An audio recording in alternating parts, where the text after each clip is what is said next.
नमस्कार साथियों, आज हम कुछ लेकर आए हैं ज्योग्राफी में भूगोल के कुछ प्रश्न हैं जो वन लाइनिंग प्रश्न हैं। इनको थोड़ा सा आप ध्यान देंगे तो आप जल्दी ही सीख जाएंगे। पहला प्रश्न है, वायुमंडल किसे कहते हैं? तो धरती के चारों ओर मौजूद गैसीय आवरण को वायुमंडल कहते हैं। वायुमंडल में कई तरह का गैसों का मिश्रण है, जैसे आप जानते होंगे नाइट्रोजन का है, ऑक्सीजन का है, हीलियम का है, आर्गन का है। आप इन चीज़ों को जानते होंगे। नाइट्रोजन को 78.0% कहा जाता है, ये तो आपने सुने होंगे। इसके बाद आपने ये भी जाना होगा कि इस ऑक्सीजन का सही परसेंट जो है 20.09 होता है, जिसे कुछ लोग 21% भी पढ़ते हैं। कुछ कुछ किताबों में अलग भी दिया गया है, तो जैसा आपने पढ़ा है सुना है वैसा ही आप कर रहे हैं। वायुमंडल में कितने परसेंट नाइट्रोजन है? देखिए ये लिखा है बिल्कुल सही, 78.7% नाइट्रोजन है। वायुमंडल में कितने परसेंट आर्गन है? तो आप देख रहे हैं 0.93% आर्गन है। साथियों, एक एक पॉइंट को हमने वन लाइनिंग में क्लियर किया है, आप इसको विशेष ध्यान से देख सकते हैं। वायुमंडल में कार्बन डाइऑक्साइड की मात्रा कितनी होती है? तो 0.03%। कितनी होती है मेरे साथी? 0.03%। अगला क्वेश्चन आप देख सकते हैं, वायुमंडल की सबसे महत्वपूर्ण गैस कौन सी है? तो कार्बन डाइऑक्साइड ही है। सबसे महत्वपूर्ण कौन सी है? कार्बन डाइऑक्साइड है, और जिसका प्रतिशत 0.00001% होता है। ये 5 टाइप्स जीरो होता है। इसके बाद अगला प्रश्न जो है आपके लिए यहाँ पर, लेकिन वायुमंडल में सबसे कम मात्रा में पाई जाने वाली गैस ओजोन है। ये भी बेटा प्रश्न पूछा जा चुका है कि वायुमंडल में सबसे कम मात्रा में कौन सी गैस पाई जाती है? तो ओजोन पाई जाती है। ठीक है, पृथ्वी के सतह से 20 से 50 किलोमीटर के ऊंचाई के बीच कौन सी गैस पाई जाती है? बेटा ये ओजोन गैस पाई जाती है। ओजोन गैस के बारे में हमने आपको बताया था कि ओजोन गैस जो है ओजोन परत पर भी इसकी संभावना दिखाई देती है, और ओजोन परत होती है समताप मंडल में ही। समताप मंडल के ऊपरी सिरे पे ओजोन परत दिखाई देती है, और ये पराबैंगनी किरणों के संरक्षण के लिए सबसे अच्छी परत बोली जाती है। इसमें एक छिद्र हो गया था, जो लॉकडाउन के कारण जो पर्यावरण संदूषित हुआ उसमें से बहुत कुछ उस छिद्र में जो क्षति हुई थी उसमें लाभकारी सिद्ध हुआ है। देखिए अगली बात है, किन गैसों की वजह से ओजोन की परत में क्षति पहुंच रही है? तो पता है क्लोरोफ्लोरोकार्बन सबसे ज़्यादा उपयोग होने के कारण, और दूसरा नाइट्रोजन ऑक्साइड के कारण। वरीयता क्रम में सबसे पहले अगर प्राथमिकता दी जाए तो सबसे पहले प्राथमिकता दी जाएगी क्लोरोफ्लोरोकार्बन को। इसी के कारण सबसे ज़्यादा वहाँ क्षति पहुँच रही थी। दिनों दिन इसका उपयोग लोग ज़्यादा से ज़्यादा कर रहे थे। सूर्य से अगला प्रश्न है, देखिए पीडीएफ का लिख के आ रहा है, मैं इसको देखता हूँ अभी। सूर्य से पृथ्वी तक पहुँचने वाली सौर विकिरण ऊर्जा को सूर्य ताप कहते हैं। अब यहाँ यह लघु तरंग के रूप से सूर्य तक पहुँचती हैं। खास आपको यहाँ से कुछ भी याद करने की जरूरत नहीं है, लेकिन यहाँ से ये प्रश्न बहुत इंपॉर्टेंट है कि वायुमंडल की बाहरी सीमा पर सूर्य से प्रति सेकेंड, प्रति मिनट, प्रति वर्ग सेंटीमीटर कितनी ऊष्मा प्राप्त होती है? तो मेरे साथियों आपको पता है कितनी प्राप्त होती है ऊष्मा? तो प्रति सेकंड में 1 कितनी बताई बेटा? 1.94 कैलोरी। 1.94 कैलोरी, ये ध्यान रखना। प्रति मिनट प्रति वर्ग सेंटीमीटर में कितनी ऊष्मा प्राप्त होती है? तो 1.94 कैलोरी। एल्बेडो किसे कहते हैं? बेटा किसी भी सतह को प्राप्त होने वाली सूर्य ताप की मात्रा उसी सतह से परिवर्तन करने वाली सूर्य ताप की मात्रा के बीच के अनुपात को कहते हैं। तापमान किसे कहते हैं? भूतल से करीब 1 मीटर ऊपर स्थित वायु की गर्मी को, जो भूतल से उससे 1 मीटर ऊपर स्थित वायु की गर्मी को ही कहते हैं। दैनिक तापांतर किसे कहते हैं बेटा? किसी स्थान पर किसी एक दिन के अधिकतम या न्यूनतम तापमान के अंतर को।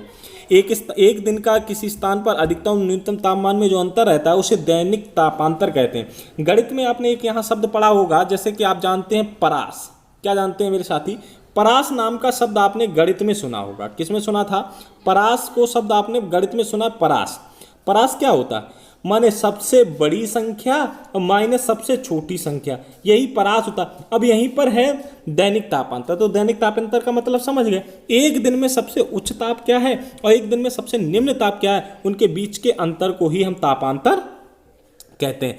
बेटा अगला प्रश्न यहाँ पर यह है कि वायुमंडल में कितनी ऊंचाई किसकी ऊंचाई 60 किलोमीटर से 640 किलोमीटर होती है? बेटा सबको पता है, आइनोस्फीयर। आइनोस्फीयर हिंदी में आयन मंडल कहते हैं। और आयन मंडल में क्या होता है बेटा, यहाँ रेडियो तरंगें पाई जाती हैं। तो रेडियो तरंगें किस मंडल में पाई जाती हैं? आयन मंडल में पाई जाती हैं। टेलीफोन, रेडियो, टेलीविजन, संचार, रडार आदि के लिए कौन सी परत जिम्मेदार है? आयन मंडल जिम्मेदार है। आयन मंडल के बाद कौन सी परत होती है? वायुमंडल होती है। बेटा वायुमंडल में किस गैस की प्रधानता होती है? हीलियम तथा हाइड्रोजन की होती है। सूर्य ताप क्या है? बहुत अच्छा प्रश्न पूछा है। ध्रुवों पर वायुमंडल, सूर्य ताप क्या है? तो सूर्य ताप जानते हो, सूर्य से प्राप्त होने वाले ताप को सूर्य ताप कहते हैं बेटा, ठीक।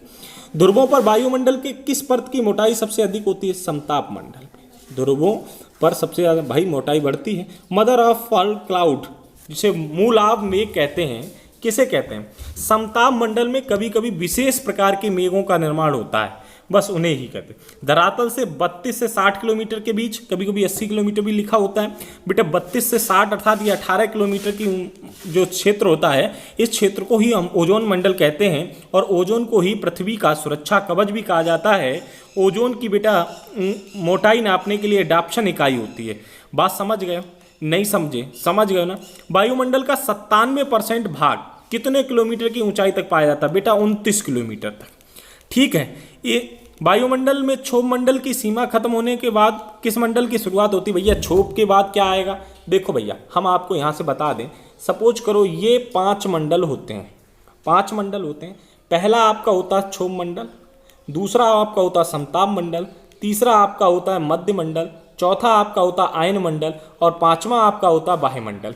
तो बेटा क्षोभ मंडल की सीमा समाप्त होगी तो कौन सा मंडल स्टार्ट होगा? समताप मंडल। That clear? ये बात समझ गए? समताप माने समान ताप वाला मंडल है। और समताप कितने किलोमीटर की भाग में कोई परिवर्तन नहीं करता, कम से कम 20 किलोमीटर तक कोई टेम्परेचर में बदलाव नहीं करता, क्योंकि इसी मंडल में ताप वायुयान उड़ान भी भरते हैं। आदर्श दशा में वायुमंडल में इसी मंडल पर सबसे ज्यादा हवाई जहाज उड़ते हैं, वो है समताप मंडल। वायुमंडल की सबसे निचली परत बेटा क्षोभ मंडल, संवहन मंडल, उद्मंडल, जैसे कई नामों से जाना जाता है, ठीक है। विषुवत रेखा पर क्षोभ मंडल की ऊंचाई 16 किलोमीटर, ध्रुवों पर 8 किलोमीटर। ये याद रखना, विषुवत पे 116 किलोमीटर है, ध्रुवों पे 8 किलोमीटर है, ठीक है। क्षोभ मंडल में कितने मीटर की ऊंचाई के बाद 10 डिग्री सेंटीग्रेड तापमान की कमी होती है? 165। ऋतु तथा मौसम संबंधी घटनाएं किस मंडल पे होती हैं? बेटा क्षोभ मंडल पे, अभी बताया। इसका दूसरा नाम संवहन मंडल, अभी बताया। अब तो आपको ये सारी चीज़ें समझ में आ गई होंगी। बेटा जो चीज़ें आपको समझ में ना, किस गैस को जीवनदायिनी मानते हैं? ऑक्सीजन को। वायुमंडल में ऑक्सीजन की मात्रा 20.99% लिखा है, किसी में 98% लिखा है, किसी में 20.09 लिखा है। तो भिन्न भिन्न किताबें आप फिलहाल याद रखिएगा, ठीक है। कौन सी गैस के अभाव में हम ईंधन नहीं जला सकते? ऑक्सीजन नहीं होगी, ईंधन नहीं जला पाएंगे। वायुमंडल में नियान की मात्रा 0.0018, ठीक है। हीलियम गैस की मात्रा 0.555। ओजोन गैस की मात्रा कितनी होती है? मैंने आपको अभी ऊपर बताई थी। ओजोन गैस की मात्रा कितनी होती है आपको पहले से याद होनी चाहिए। ओजोन की, आपको कार्बन डाइऑक्साइड की, ऑक्सीजन की, सभी की आपको बता दी। और फिर भी आपने याद नहीं की तो भैया बहुत अच्छी बात है, क्योंकि हम याद करके तो नहीं बताएंगे। 0.00001%। बात समझ गए? तो धन्यवाद साथियों, आप इसका बहुत ध्यान से पढ़ें और पालन करें। अच्छा लगे हमारा वीडियो तो आप इसको सब्सक्राइब करें और लोगों के प्रति शेयर करें। धन्यवाद साथियों, अधिक से अधिक सब्सक्राइबर बढ़ाएं। मैं आपसे गुजारिश कर रहा हूं, मेरा साथ दीजिए। धन्यवाद।